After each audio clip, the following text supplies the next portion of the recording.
This is a podcast by the Straits Times.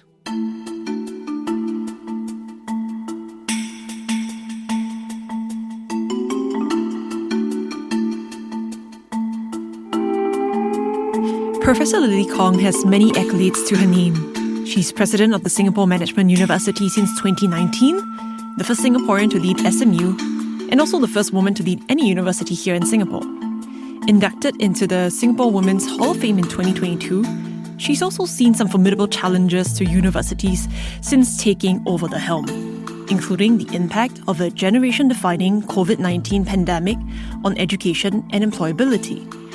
And she shared some of her reflections on the public value of universities and their contribution to societal development as the 15th S.R. Nathan Fellow from 2024 to 2025. Even so, the last 2 years have posed daunting prospects to the model of higher education, with an unprecedented global trade disruption, a potential new phase of economic restructuring from the shockwaves of generative AI, and just this month, a fresh conflict in Iran interrupting global supply chains through the Strait of Hormuz. The Graduate Employment Survey released in early March also hints at a rougher ride for graduating students in the years ahead. So how should students in universities be prepared for such a world? How is education evolving to fulfill this colossal task? I'm Lin Suling, opinion editor at the Straits Times. It's Thursday, 26th of March, 2026, 12 noon, and you're listening to In Your Opinion. Professor Kong, welcome to the show. Thank you very much. What struck me in the refreshed SMU vision and mission unveiled last year was the emphasis of SMU as Asia's premier global city university. Are there differences between leading universities in Asia versus leading universities in the West?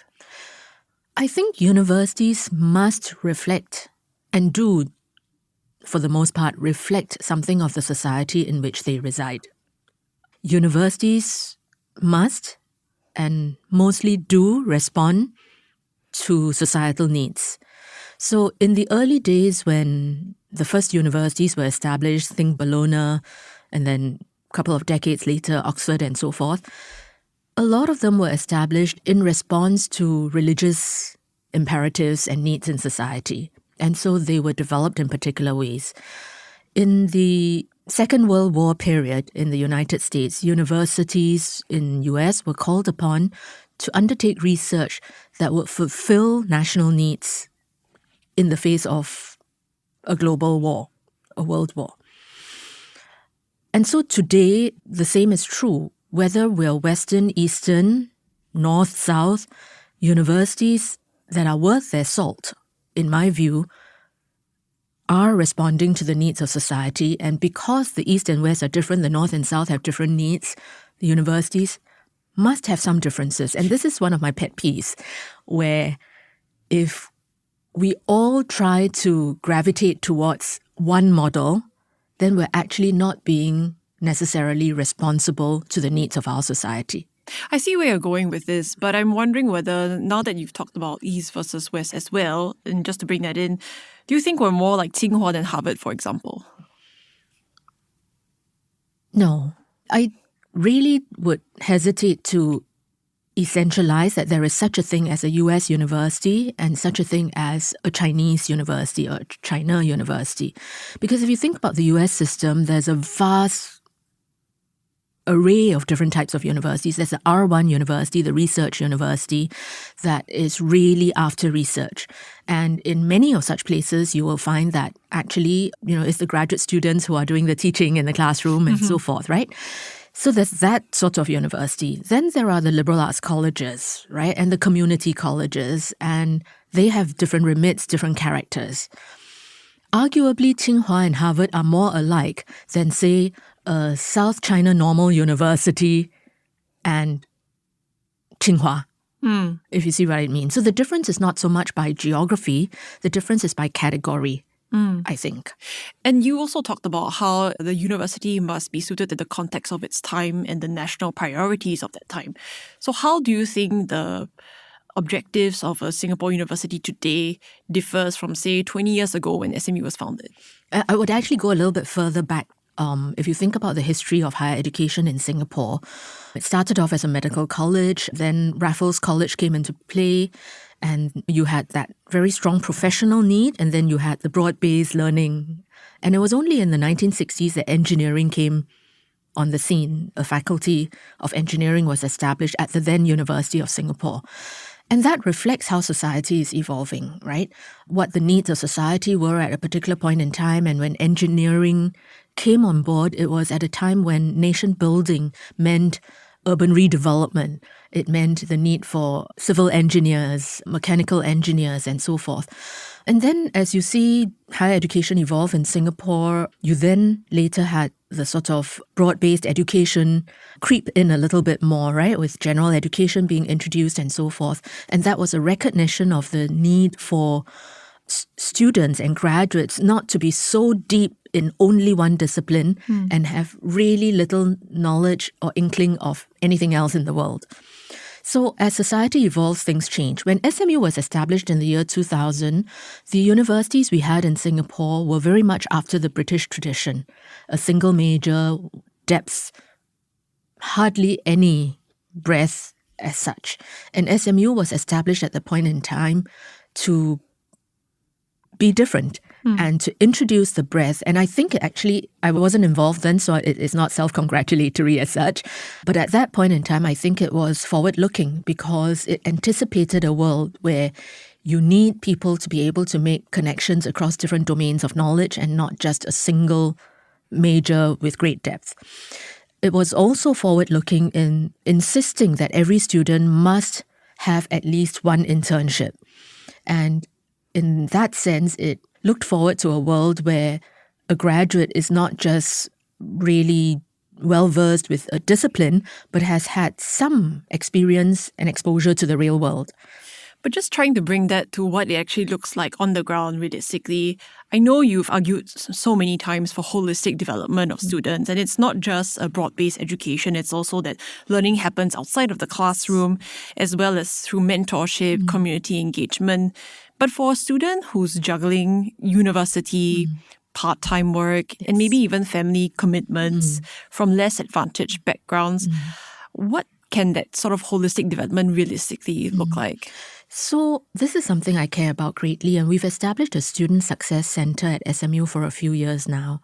And what the center does is to look at different prototypical groups of students, if I might put it that way, with different needs.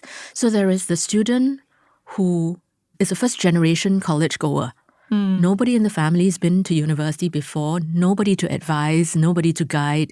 You get into university and you're really happy. And then, yes, you have financial needs, and that's where we come in and we help you with student awards, bursaries, scholarships, and so forth. But it's not just financial need. You have other needs. You don't know really what modules to choose.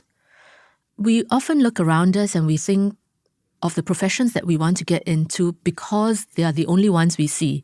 Our teacher, our parent who is a nurse or whatever. And you don't always see beyond that. And for a first-generation college goer, that is exacerbated.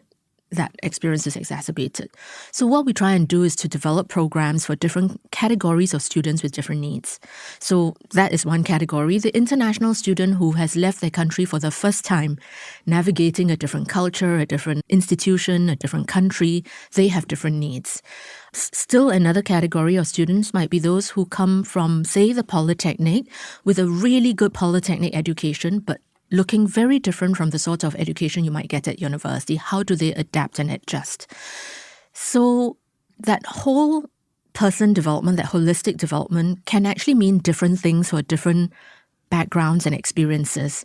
And we need to be sensitive to that. We can't afford to do it down to the level of individual programming when you have 10,000 students or 20,000 students. But you can observe the prototypical categories and try and address that. Well, it's good to hear that there'll be targeted scaffolding for very specific groups of students based on their backgrounds and experiences, as well as their strengths and vulnerabilities. But I'm wondering whether some of the scaffolding that you have, to what extent are some must-have and what extent are some good to haves? I guess the example that occurs to me is global exposure is now a requirement for SMU graduation. Yes. How do you ensure that genuinely becomes something that levels up opportunities for students from less advantaged backgrounds that don't necessarily have that, instead of becoming something like an elite marker or a humble brag on the CV? It's a really good question. So there are some good to haves, some things that are good to have and some things that are must have. We have decided that there are a few things that are must haves. One is the global exposure, 2 internship, 3 community work. And that speaks to, I suppose, different values and experiences that we think they must have. To the question about global exposure, we will have students who come to us who have had all the opportunities in the world to travel with their families, for example. Some schools will have offered many opportunities. I hear of I don't just hear, I see primary school students in groups on planes going elsewhere. And then there are those who actually still have never left the country. And if they have, it might be just a short trip across the causeway. So there are 2 ways of doing this. One is to say we provide the opportunities and we leave it to the students to choose. 2 is to say we provide the opportunities and we try and advise the students who need advice how to choose. And 3 is to structure it tightly. To me, the first and third are probably not appropriate as the standard approach. If you leave it to young people to choose whatever they want to choose, those who have had the experience will perhaps choose with that experience in mind and that wisdom in mind. And those who've never had the experience, are worried about finances, etc., might not actually choose the opportunities that they most need. So some guide, some mentorship is, I think, useful. And very importantly, making sure that for those who have financial need, we are supporting them. So we've been working really hard and we've been really fortunate with some donors who really believe in the value of this global exposure. And they've supported us and our students with gifts and donations for that purpose. Actually, the happy thing is one area where I've seen quite a number of enlightened donors. It's good that you made the point that actually there's no one-size-fits-all thing when it comes to developing different students from different backgrounds and strengths. But I'm wondering also whether there's a one-size-fits-all metric when you think about outcomes for the students across the board. For example, you've talked about the need for higher education to move beyond traditional employment outcomes. But of course, I think you've also mentioned and acknowledged that in Singapore, there's a very practical ideology that the degree must be first and foremost a ticket to a good entry-level job. So the graduate employment survey, how are you seeing this? Is this a good sense of how universities are helping students? I think it's an important measure.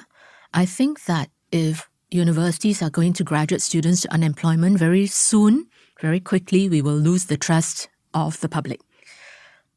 So it is an important measure, but it must not be the only measure. But the most important? No. It must be one of a series of measures. By that I mean, there's some people who choose to go into volunteer work. There's some people who choose to become entrepreneurs, and I suppose one could argue that even entrepreneurship is a kind of employment. There are those who decide to go for graduate studies with a view to then returning or entering the workforce later. So recognizing that these are not forms of unemployment, which used to be in the case of the graduate employment survey, right? That has changed since this year. Yes. So it's a good change. It's a very positive change. But it's not just what happens at the point of leaving university. It's what happens down the road as well. So what happens 5 years later, what happens 10 years later, not just in terms of jobs and progression and salaries, important as those things are, and we must track those. It's also about leadership in society. It's also contributing to community. So one of the things that we're looking at, for example, is if we have asked of our students to do the community service work at university, how much of that becomes ingrained as a habit and as a value system that they continue that. But how do you track that? So we're just starting and it's difficult. It's through alumni surveys, basically. And we know alumni get busy, they don't always open the email and they don't always respond to the survey, even if they read the email. So it's difficult. But at least some measure of tracking gives us a sense of what's happening. So that's what I mean by the graduate employment survey is important, but it must be seen in the context of how universities are graduating people, individuals, to be useful citizens of society in the whole sense of the word, not just economic citizens. But just staying on the graduate employment survey again, and you talked about how people might be doing other things, pursuing a master's degree, but in this year's survey, there seems to be a sustained decline in full-time employment across the board, across the autonomous universities. And this is despite more graduates actually actively looking for work, a higher proportion of that, 92% compared to 90% the year before. Of course, demand-side factor is often blamed, which is the softening job market in a world beset by geo-economic uncertainty. But vacancies still are quite high, and we do have a tight labour market. So my question then is, if you could talk a bit about the supply side, which is really what responsibilities do universities and students themselves bear for this outcome? That's a really well-put question. Thank you. And you're right. We always think, oh, the economy is not so good. Therefore, it's understandable. There is a small dip. And I have to say, it's roughly a 2 percentage point dip across the board. But if you actually look at the employment, at SMU at least, I think it's about 91%, 91.4% if I remember correctly. And anywhere in the world, that would be just applauded as very amazing. But not to rest on laurels, I think universities need to think hard now, especially for the cohorts to come, more than the cohort that has just graduated. Even though there has been a slight dip, I don't think we need to worry so much about it at this point in time. I believe that the graduates who are still looking for employment will find the employment. The feedback that I was getting was that the jobs were being offered a little bit more slowly than in previous years, but they were being offered. What I think we really need to worry about is the next several years. And there I have been thinking, what do universities need to do differently? One, we all hear about how the entry-level jobs are going to disappear because AI can do so much of that. Yeah, that was what the Anthropic CEO had said. Almost half of all white-collar jobs could be gone. Yeah. And there are so many predictions out there. The World Economic Forum talks about how 39% of the skills that are needed today will be gone by 2030. And there are many different expressions of this anxiety. And whatever the reality is, things are going to change. So the question then is, if the entry-level jobs are going to be done by AI or whatever, then how do the fresh graduates get to the third-year job? Right? So if in the first 2 years, what you ordinarily do is taken by AI, then if you enter, you should be doing the third-year job. And how do you get ready for that third-year job? One way of thinking about it is the first 2 years of learning that you had is not actually just wasted. It's not like AI can take over and you can suddenly know how to do the third-year job. Because the first 2 years of grunge work actually teaches you some things, right? It teaches you to process, it teaches you productivity, efficiency, it teaches you how to sift, how to judge, and so forth. And those sorts of qualities, I think, must then be loaded on the university. You got to learn all of those things in university. In a 4-year degree, and I believe firmly in a 4-year degree as opposed to a 3-year degree, in a 4-year degree, some of that time should be to give you exposure within university of what you would have done in your first 2 years on the job. So how is SMU teaching differently to cater to that, apart from leveling on more internships? Yeah. So I don't think it's a question of just relying on internships, important as that is. We can't just outsource that. We've got to do that. So there's a few ways we're doing it. One is the internships. Two is what we call our SMUX projects, where the students work on real-world projects in groups with partner organizations, public sector, private sector, people sector organizations. And these are bite-sized projects that they have to learn to address. And because these are students, the projects are necessarily much more manageable as such, and they're learning with professorial mentorship and a mentor from industry. There are work-study opportunities. So we see it as a spectrum, right? Minimally, you have that one semester course in SMUX that gives you that exposure to how to do a project, how to work with the real world, and so forth.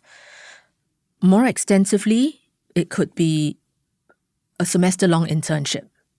Still more extensively, it might be an entire work-study degree. So that's the question that I have, because if you're leveling on more industry experience and internships and work study, what do you say to people who think that this is inadvertently indeed outsourcing Yes. graduate employment outcomes to employers? Yes. And if more internships, then how is this different from the vocational kind of pathway that polytechnics are so used to providing already? Right. So I think that if all we did to students was to say, go and do a 10-week internship, they disappear for 10 weeks, they come back and that's it, then that's outsourcing. But if we are scaffolding the learning in such a way that, and especially say in an SMUX or a work-study elective, we're actually interweaving learning from the world of work and learning from the world of academia. So, for example, we have a work-study elective with Sing Health, and it's on health economics and management. And the students will intern for 4 days a week with Sing Health. And for the 1 day a week and in evenings when they come back for classes, they're doing courses in health economics and health management. So it's an interwoven kind of learning so that we're not just throwing a student out there to say, hey, go do the internship and you have learned, and we've outsourced it. It's intentional interweaving, it's intentional co-creation. So what's taught in the classroom for that health economics and management has been co-designed and co-created with Sing Health. But that's so bespoke. How do you expect employers to be able to take on that kind of very heavy lifting, labor-intensive kind of approach? Right. So I see it as a co-responsibility, right? In the sense that you create programs. You're not doing it for individual students. You're creating programs that cater to groups of students that respond to your needs. So this whole health economics and management thing came about because one of our trustees was then the group CEO of Sing Health, and she saw a gap and a need. And we responded to it. And so it wasn't as if we were dreaming up something that theoretically we thought was useful. It was something that the workplace needs.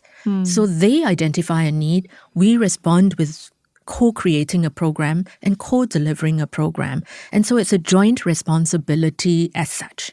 But how scalable is that? Because you do need the employer to come alongside and say, I do need this investment in this kind of program so that I get the graduates that I want and find the fresh grads who can actually do the year 2, year 3 kind of job. Right. How scalable is it is a good question. It depends, I think, on the area that is chosen, the demand there. So if there is a very small demand and you're going to do such a small bespoke program, then maybe it doesn't make sense for all of the university. There might be small pockets of the university that would still do that. But if you're thinking about large-scale transformations that are happening in many industries, and we don't just need to think about verticals, we can think about horizontals.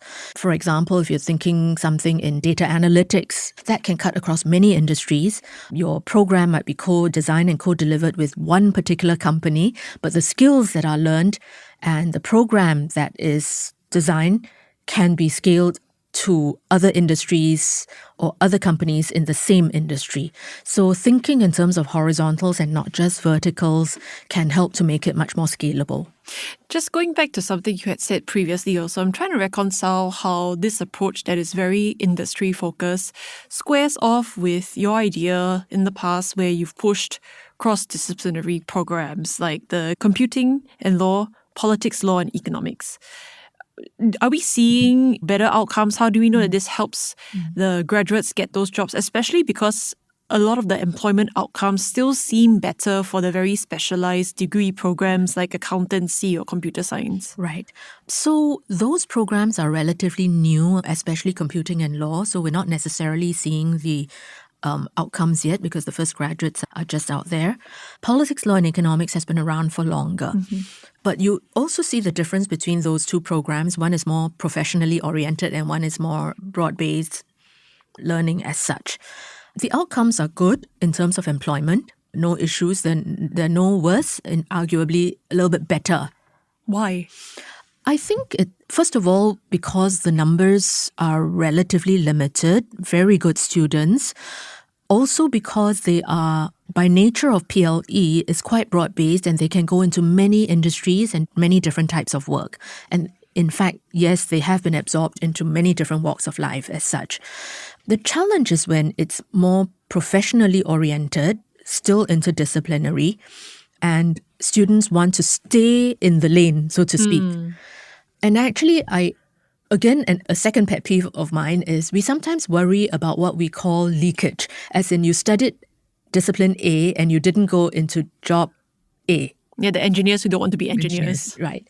Or the lawyers who become something else. Something else, right. And so I think, of course, that if there is a lot of leakage, as the term is used, it's not so productive. But some leakage is actually not a bad thing, just because I think that in any education that anybody has, it's not just the domain knowledge that is what matters through that education. It is the thinking process, it's the judgment, it's the decision-making that you learn through all of that, the ability to connect the dots. And those things mean that you have transferable skills that can go into different industries, different types of work. So, of course, SMU is shifting its focus and teaching quite differently because of all these big changes at the macro level, but specifically when it comes to AI. Yes. How is SMU teaching and grooming a different type of graduate? Yeah. So, in the past, we used to think about universities as places of knowledge production and knowledge dissemination. So you produce knowledge through your research and then you disseminate it through your teaching. That just needs to change radically, and I'll come in a moment to how we're thinking about it. We need to be thinking instead about knowledge validation and knowledge and judgment. So just because there's so much information out there, it's not a question of getting that information and hoping that turns into knowledge through what goes on in the classroom. It's about there's so much out there. How do I learn to validate what's right and what's wrong, what's true and what's false, what should be used in what circumstance and what is valid but should not be used in that circumstance, right? So it's that validation and judgment that is needed. And that's what I think education needs to do to move from knowledge dissemination to helping students validate and judge. So how are we thinking about it?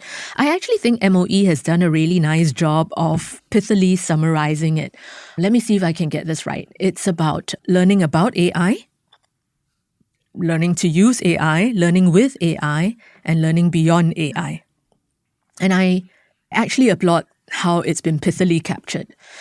What is one thing differently that educators in SMU are doing differently because of AI? So for one thing, we are putting a lot of emphasis on experiential learning. I think that is going to be a very important plank. So things that you can't just type in something into Gen AI and have the answer and you edit a little bit and you submit it. I mentioned SMUX earlier, which is going to step up on that a whole lot more. Circumstances change with projects out there, and you can't expect a response that comes from Gen AI to deal with it. That's one thing. A second thing is accentuating the human qualities. And that's where all these other dimensions we will again double down on. The community work, the internships, the overseas exposure, and so forth, because that exposes people, young people, to life experiences that helps them develop a sense of who they are, what their value systems are, how they make judgments, ethical judgments, and so forth.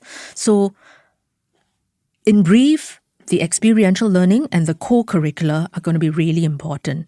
The third dimension of it is if you're going to learn with AI, then you need to understand AI. So we are introducing into our core curriculum something on AI literacy, not just AI fluency. AI fluency suggests that you learn how to put in the right prompts and you get the good answers and all that, right? AI literacy requires that you understand how AI works. And when you understand how AI works, what machine learning does and all that, you begin to realize the shortfalls and you begin to know that you need to question and even how to question. So we're introducing courses in our core curriculum that all students must do, which strengthens their AI literacy as opposed to fluency. I'm starting to round off, but I'm just coming back. I know this sounds a bit short-term, but the graduate employment survey, because more graduates are now in part-time, gig or temporary work than before, while they look for something permanent, do you think universities have a role to play in preparing students for this more patchwork career reality at the start of their careers?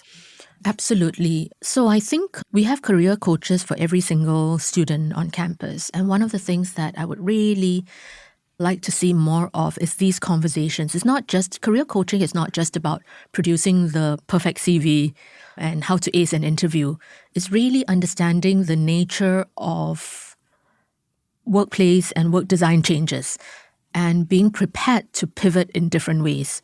So if indeed a fresh graduate is going to find that he or she is going to have to be in different gigs at the same time, realizing that is the nature of the workforce and not panicking or not saying, well, it's a small gig here, I'm not going to do it, I'm going to wait for that perfect job. So these sorts of conversations from career coaches are really important because the nature of work is changing.